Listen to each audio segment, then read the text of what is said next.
Good morning, good afternoon, good evening, wherever you guys are at. Hoping a fantastic day. It's SoulSaint here, and I'm coming back at you with the Hydra 101 series that's now going to talk about Head of Mischief. Now, if you haven't seen my previous video before, I talked about the Head of Decay and some mechanics you have to look into, and this will be no different. So how we're going to break it down is we're going to start off with discussing what the kit of Head of Mischief has, and then we'll approach some different things to watch out for in terms of like different rotations and the variations that you're going to go against for Head of Mischief, and then some ways to tackle the boss as well as, you know, manage him in accordance with other mechanics in the fight, okay? So let's get it started. Head of Mischief. The big thing about Head of Mischief is that he uses what you have available for your team against you, right? And how does he do that? He does it by stealing buffs, right? So Thieving Jaws attacks the enemies with the most buffs. So he's always going to target whoever has the most amount of buff count. So like the amount of buffs that you have on yourself, right? Steals all those buffs and then from the target, and then steals 20 or 50% of the target's turn meter, right? If there are multiple enemies with the same number of buffs, he'll target one of them at random. So if you have two equally amount of, like, you know, two champions that have the same amount of buffs, then it's just gonna random. It's gonna flip a coin, and whatever you're gonna get from there is what you're gonna get. Okay. Now, if there this attack will target one of them, it will ignore Veil and Perfect Veil. And then it also has a decapitation effect where whenever it's killed, it'll fully deplete the turn meters of all Hydra heads. And then in addition to that, he also has Spoils of Mischief, which is his second ability. After he's done taking buffs from you, he's going to try to spread that across the team, right? So he'll take all those effects, and then he changed the duration of all those spread buffs by 2 to 2 turns. So if like there was one that was about to fall off at on a 1-turn duration, it'll be a 2-turn duration no matter what whenever he spreads it. So, but that's not going to be on him. So if it falls off after that turn, you know, it's going to fall off on him, but it's going to still be applied to everyone at that 2-turn duration. He also has a 75% chance of redirecting. This is his almighty Mischief, of redirecting an enemy attack onto another random head, only if he is not under Hex debuff, though. So that is one way that we're going to talk about, like, trying to address him and deal with him, okay? Decreases the damage all Hydra heads take from AoE attacks by 10%. So another mitigative measure that's inside the Hydra mechanic where AoE damage is reduced by a small bit. It's only 10%, but it's still 10% that we have to take in mind. And then, of course, like the other head before it, which was Head of Decay, damage from skills that scale based off of enemy max HP, as well as damage from HP burns are at a certain cap or reduced damage amount, right? So enemy max HP capped at 10%, and then, of course, HP burns for this one cannot exceed 20,000 HP. So that's not all. It's also the Giant Slayer, the War Mastery, everything else cannot exceed a certain amount too as well. So like those particular measures of getting extra damage output are reduced to that cap that they're associated to. And then in addition to that, he's also pretty much immune to your standard go round of stuns, freezes, sleeps, provokes, block active skills, etc. You kind of get the idea, right? Now, when it comes to this particular head, I did a breakdown already in terms of like the different types of affinities you get per rotation. I'm going to have them on the screen here for you. So this one's a little bit different than Decay. We saw like a reoccurring thing where it's like 1, 2, 3, 1, 2, 3 of the different types of rotations of affinities per, you know, for each different rotation he had a different affinity, right? And you would see some like it would double down. So you had 2 affinities that were going to be within 2 rotations, right? Or 1 affinity that's going to be within 2 rotations, excuse me. Whereas with that, for Head of Mischief, it's a little different. He actually leans a lot more spirit-based. So spirit-based affinity for, you know, rotation 1, 4, and 5. And then the next highest one is going to be Magic, which is on stage 3 and 6, which leaves only Force affinity for rotation 2. Now, why is this important? Well, depending on the type of champions you're bringing to the table, you have to be ready to approach dealing with the Head of Mischief. In particular, especially when you're applying debuffs, you don't want a weak head because you need those. You need that control. You need that level of management available for you that's already present. You want it to be present on the boss, right? So with Mischief, if you're using a Spirit affinity champion to apply debuffs on a Magic affinity head rotation, then that's not going to be ideal, right? And now I will also say that like in terms of like how obnoxious it can kind of be when it comes to dealing with the Head of Mischief. He's one of the faster, if not the fastest head to deal with across the board when you're looking at any type of difficulty. So when you're looking at, we're looking at our stage tools from Hell Hades. I'm looking at rotation 6 as an example. This one is on hard difficulty, and if you pay attention here, you have a speed of 200 from Decay, 170, 220 from Mischief, so that looks to be the highest, right? 150, 110, 190. The closest we have is a 20-point speed lead difference between Head of Decay and Mischief. So Mischief is one of the fastest, if not the fastest boy in the block when it comes to the heads, right? And it's only exponentially higher as you go up in the difficulties. And then, of course, on the normal difficulties, slightly lower, right? The lowest he's going to be is around 210. And it looks like he goes up in increments of roughly around 10 points or so. Let's see how he looks at Brutal, 230. And then, of course, at hard, he jumps 20 points up to a solid 250, a whopping 250. So it's very, very demanding in terms of, like, the higher you go, the more speed you're going to need. And being able to approach this boss is also going to be kind of important. So how does he work? He's like we said before with his A1, he's always trying to aim for the champion with the highest HP, the highest buff count, right? So in particular, his accuracy is at 350, which means that you need to be able to maintain, in order to prevent him from taking your buffs and then spreading them. One way you could do it is what we call the Mischief tank. So basically one tank that either selfishly buffs them only themselves so they have a higher buff count than the rest of the team, or a slower champion that is designed to basically hold on to buffs while everybody else is kind of diminishing theirs while they're having their turns, right? And we'll show some examples in the not too distant future here. But the thing is that they need to have a sufficient amount of resistance to avoid getting their buff stolen from Mischief, because Mischief has a high amount of accuracy, right? So from Nightmare, it's 455 resistance you need. It is actually only 5-point difference from Brutal. Which is why if you're starting to approach the context or the content of Brutal difficulty, or even thinking about Nightmare, I would go ahead and try to stay, like, you know, try to put your numbers up towards like a Nightmare territory, because it's literally a 5-point difference range, right? Whereas from Brutal to Hard, it's slightly less. You know, 450 to 415, that's about 35 points, you know, difference. So you can see that, like, you know, that's a pretty much, that's a bigger space. So you'd have to watch out a little bit there. And then the same is also true for normal. If you're first, you know, you're new to getting into Hydra, which a lot of people will be. 355 is all you need, right? Now, with that being said, there's more than one way to just approach it. And I wanted to kind of bring this to the table here. I'm going to use Deliana as an example, and we'll show you some more. But another way you can also approach it, this is at the cost of you losing buffs without the boss gaining buffs, right? And this is multifaceted, because this is also going to help you against other heads in the future, and this is where you're going to see some overlaps as we dive more into the other heads. But one particular debuff that's very, very valuable against the head of Mischief is block buffs. And the reason why is, even if you can afford to make builds that are, you know, high resistance based without compromising the comfortability or the consistency of your team, then one way you can get around it is having an efficient block buff. So yes, he's going to steal your buffs, but it's not going to land on him, which means that he's not going to be able to spread those buffs, which means that your control is still established in the sense that you can manage, you know, the other heads. They're not getting that block debuff that you may have from Python, for example, and spreading it to the team. So now you can't put your debuffs on there, right? And that's kind of one thing that will help, right? In addition to that, one other thing that he provides that we discussed was the fact that he has a 75% chance of redirecting any directed hits at him to another random head, unless he's at Hex. And this is where I'm going to introduce to you some champions that are going to be ideal from a hexing standpoint. So how do we approach it? We're looking for block buffs and we're looking for Hex. Those are the two ways that we're going to be able to manage Mischief, right? Now, in particular, when it comes to block buffs, I'm going to lean a little bit more on this side of things. There's going to be some standout champions that are valuable from another aspect too. We did talk about how Decay puts heal reduction on there, and I did talk about him a little bit so slightly, which was excuse me. She was very, very valuable from a cleansing standpoint, so you have that part of the kit for her to address, like, the head of Decay, but she's also very valuable in the sense that she also provides block buffs and intrinsically decreased defense. So why is this great? Well, one, block buffs, removes the aspect of those buffs landing on the buff bar for Mischief, which means that you have another turn before he even gets buffs, let alone spreads them. And then on top of that too, you're also providing some extra damage intake for the boss. So by decreasing his defense, he's easier to hit. And also, as a caveat, if you've been kind of paying attention to some of the numbers here, in terms of like the overall health pool and the overall defense, the head of Mischief is actually a lot more squishier amongst the squishiest. I would even dare say the squishiest amongst all the different heads, right? You know, the lowest defense according to our stat checks here.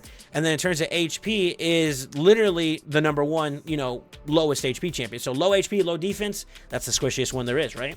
So as long as you're able to prevent buffs on them and then potentially being able to apply hex debuffs on them, on the head of Mischief, you'll be able to basically funnel your damage into that and get that head out of the way. And that's one of the best ways to handle the Hydra in terms of mechanics. So there's a particular mechanic that, you know, you're somewhat okay with managing, but you can tell that, like, all right, my consistency is a little bit lower there. Then a point of of interest in terms of like, all right, well, one way you can make your team thrive is by getting rid of the problem. And one way you can do this is just, hey, let's decapitate the head, right? But you need to be able to target it. So what kind of hexers do we want to bring to the table? Well, we talked about this before in the previous video. We want to find champions that are going to do not only a main focus, so like hexing is going to be a big thing, but also something else on top of that too, right? And one other champion that is free to acquire, it's going to be acquired as you progress in Hydra, is going to be Mithrala, right? She's going to be one of the best to do it.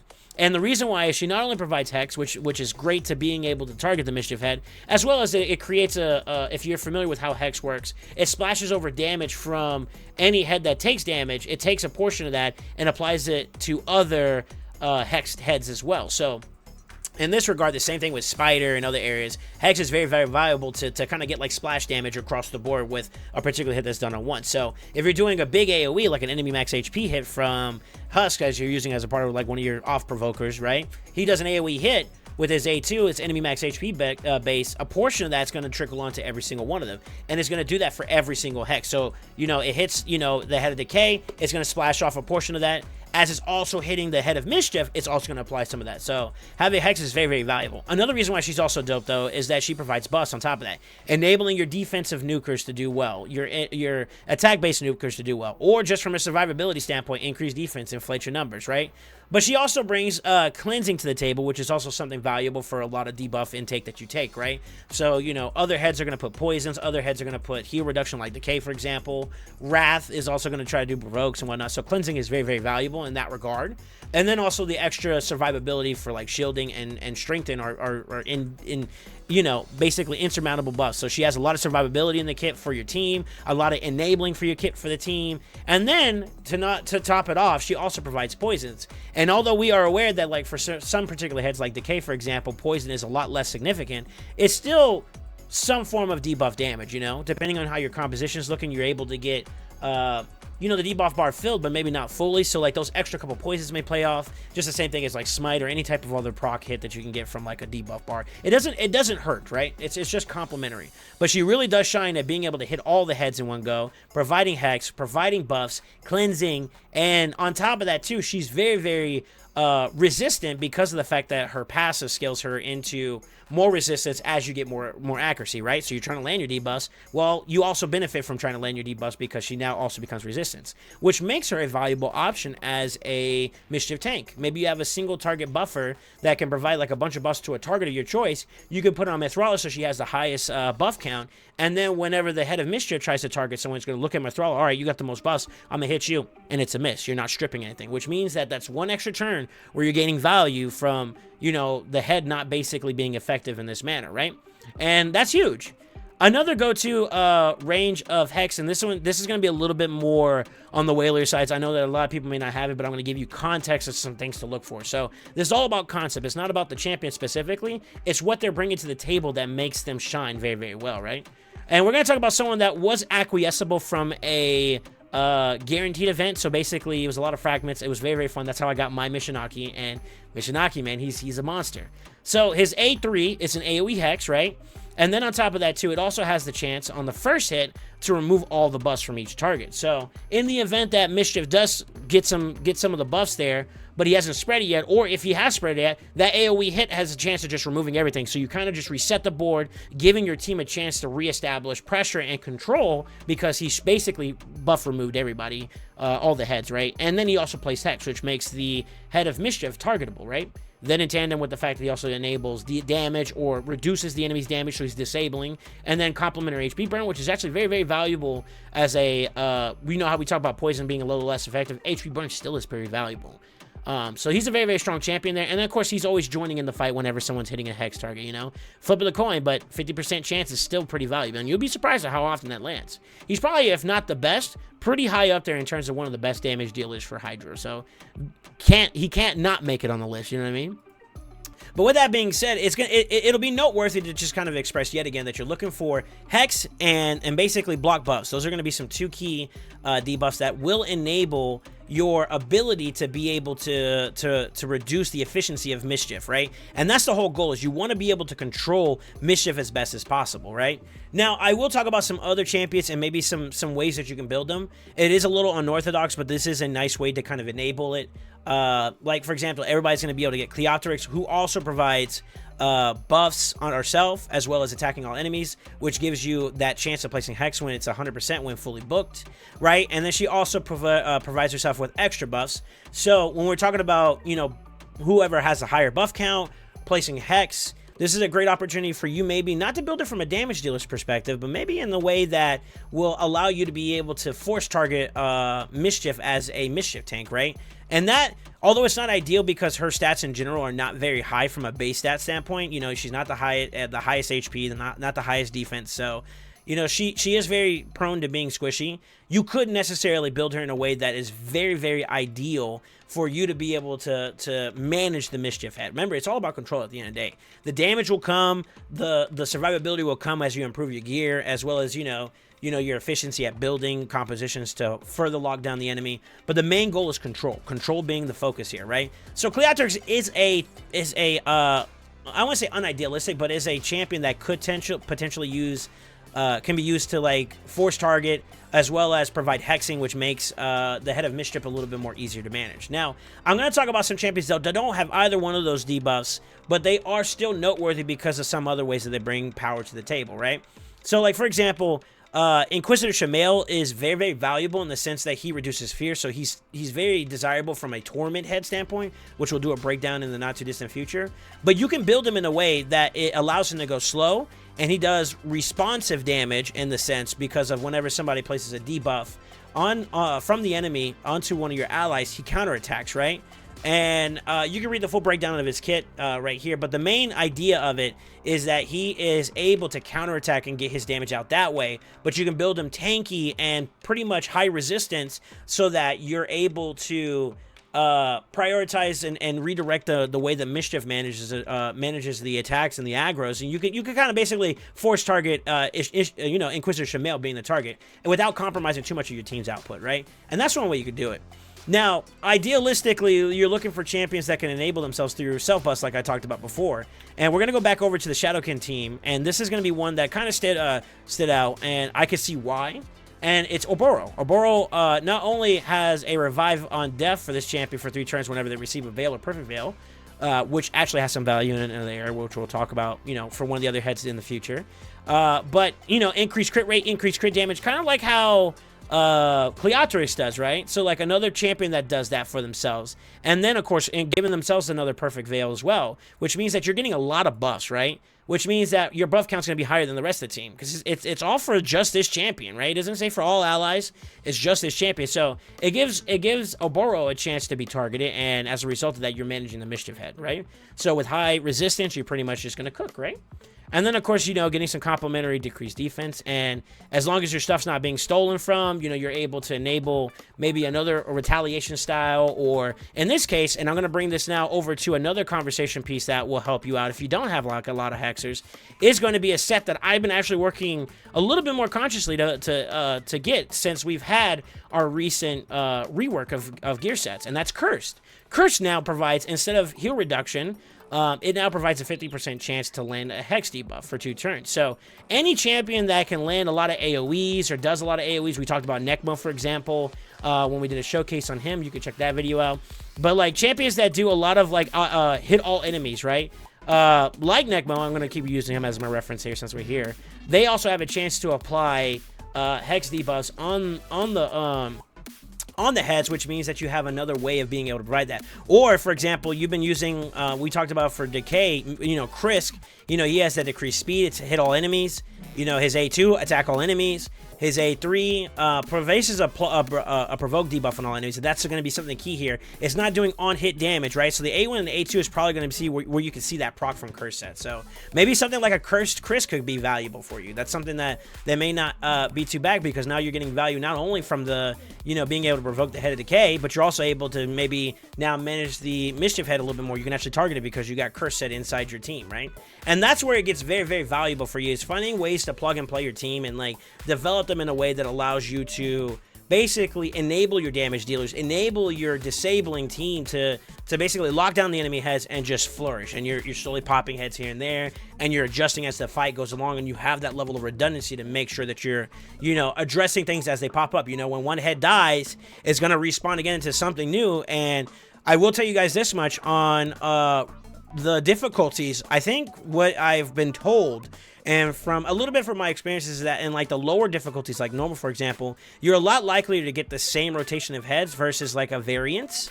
Whereas when you start getting to the higher heads, it's going to be a lot more likely that you're going to get, you know, higher rotations of other heads. So it's going to be interchanging a lot more, right? So being able to have your timing prepared effectively and being able to reestablish control as new heads spawn or as new heads get decapitated is going to be very, very important, right? So having that extra set or having that extra champion built up in a way to make sure that they're assisting you with being able to provide that utility or that control to give your team that little extra relief so that they can flourish is always going to be the name of the game. And with that being said, I hope you all enjoyed this video. If you have any questions, if there's something I missed out, please feel free to give an example. Or if you want to share with the community a champion that I didn't mention, for example, that stood out to you as a very, very strong Mischief tank or a way to manage Mischief, I thought that would be very, very valuable. And I think you should share that for us. It's all about knowledge sharing at the end of the point, at the end of it all, right? So with that being said, like, comment, subscribe, let us know how we're doing. And I want to give a thank you to everybody who's been supportive. We're almost on 500 subscribers. I definitely want to thank you guys for all the love and assistance you guys given us. And with that being said, always remember, stay ascending.